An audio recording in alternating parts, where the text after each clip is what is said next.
Thanks for holding this oversight hearing. After months of excuses and delays from Secretary Noem, we finally gathered together. When I was chair, I restored this committee's long-standing tradition of regular oversight hearings with the Secretary of Homeland Security. Today's hearing is long overdue. We are joined today by friends and family members of individuals currently in ICE detention or who have been deported. I thank them for traveling here today. Their presence is a reminder that the policies implemented by DHS under your leadership, Madam Secretary, have a devastating impact on the lives of real people. Let me also say a word of those who have been, their families have been the victim of violence by immigrants. Although immigrants as a group commit less crime than native-born Americans, there is no excuse for violence, and what you've gone through is a just terrible situation that I will willingly acknowledge. From my point of view, we need an orderly process at the border to start with. And secondly, we should never knowingly allow a dangerous person into this country. And if someone is in this country seeking citizenship and commits a crime, serious crime, they should be asked to leave or incarcerated. Bottom line, there's a way to deal with immigration that is sensible and humane on both sides. More than a dozen years ago, two members of this committee, myself and another member, worked with a bipartisan group under Senator John McCain to write a comprehensive immigration law which dealt with many of the issues we've been working on since.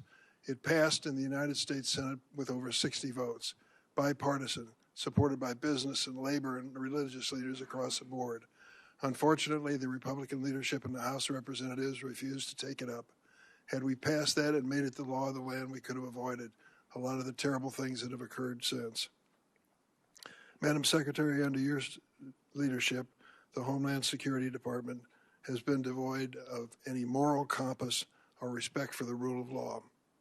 Without hesitation or remorse, DHS agents have wreaked havoc in our cities.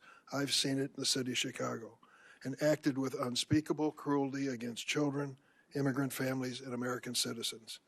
This administration's reckless immigration enforcement campaign is creating fear in communities and eroding the foundational tenets of our democracy. Democrats believe that Congress must do its job and rein in ICE abuses by requiring immigration agents to simply follow the same rules as local police. While Republicans claim the DHS shutdown is putting us at risk, the reality is this administration has engaged in mass layoffs of career national security officials and diverted many others from protecting the homeland of the president's with the president's mass deportation campaign. This is all while Secretary Noem is sitting on an unprecedented amount of appropriated funds, more than the United States Marine Corps. The Republicans in Congress gave her this and gave her virtual decision-making power in terms of the execution of policies. And she is spending nearly $300 million on a fleet of luxury private jets so she can travel in style. Really? Secretary Noem has repeatedly claimed that the department is arresting the, quote, worst of the worst and making American cities safe. In fact, less than 14% of immigrants arrested during Trump's first year back in office had charges or convictions for violent criminal offenses. Less than 14%, 1 out of 7. Immigration agents arrive in cities without consulting local law enforcement. They roam the streets in paramilitary gear and arrest and detain people based on the color of their skin, their accents, and the language they speak, the infamous Kavanaugh stops. That is not a public safety operation. That is a paramilitary occupation. And Secretary Noem has made excessive force the department's default position. In my home state of Illinois, during the so-called Operation Midway Blitz, agents violently attacked, tackled, arrested, and detained immigrants and citizens. They conducted a military-style raid on an apartment complex, kicking down doors and zip-tying children. A Border Patrol agent shot an American citizen, Miramar Martinez, multiple times, 5 times. She miraculously survived. After the incident, the agent bragged on the internet, 5 shots, 7 holes. And this administration didn't just shoot her 5 times. They called her a domestic terrorist, tried to prosecute her on trumped-up charges that were ultimately withdrawn, and fought the public release of evidence in her case. In Minnesota, your agents shot and killed Renee Good and Alex Preddy, 2 American citizens. And as their families struggle with these horrible tragedies, they had to fight baseless accusations of domestic terrorism from Secretary Noem, the head of the agency responsible for their loved one's death. The department has also translated the president's racist attacks into immigration policy. President Trump has repeatedly called Somali immigrants, and I quote, garbage, and said that he doesn't want immigrants from what he calls, and I'm going to clean this up, S-hole countries. I heard him say that in the Oval Office repeatedly.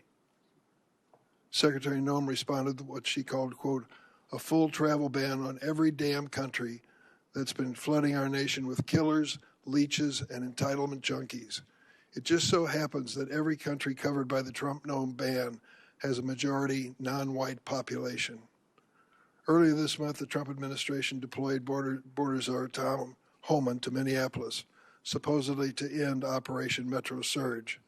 The president is reading his sinking poll numbers and finally recognized the American people are sick and tired and fed up with this heavily armed, masked secret police agents causing chaos in our cities.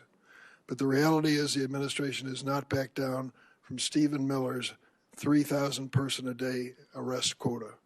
Meeting this quota is impossible without continuing indiscriminate enforcement. There simply are not enough of the so-called worst of the worst to do it. ICE agents are even arresting trafficking survivors like Luna, who was abused for years. In February 2025, the Trump DHS found Luna's application for a trafficking visa was bona fide. Today, Luna is still in detention. DHS has launched a cruel scheme to purchase massive warehouses for detaining immigrants, some designed to hold 8,000 people. To put that in perspective, our largest federal prison holds 4,000. Listen to what the U.S. Conference of Catholic Bishops said about this.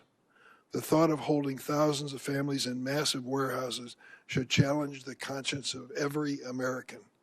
Whatever their immigration status, these are human beings created in the image and likeness of God, and this is a moral inflection point for our country. Even with tens of billions of dollars at your disposal, the administration already cannot meet the basic needs of the 65,000 people currently in immigration detention. Detained individuals, including children and infants, are subject to abusive conditions and inadequate medical care. This includes Liam Ramos, the 5-year-old arrested with his father in Minnesota, who became ill in detention, and Amalia, an 18-month-old baby who became so sick with a respiratory illness she was hospitalized for 10 days, only to be returned to detention and denied medication. We have also seen an unprecedented number of deaths in ICE custody. 7 people died last December alone. 9 have died this year. This includes Geraldo Lunas Campos, who was choked to death by guards. This avoidable tragedy was classified as a homicide by the county medical examiner. The Department of Homeland Security's response? Try and deport the witnesses as quickly as possible. Secretary Noem and her rogue immigration agents seem to believe they are above the law and accountable only to the president and Stephen Miller's evil vision of a hateful America.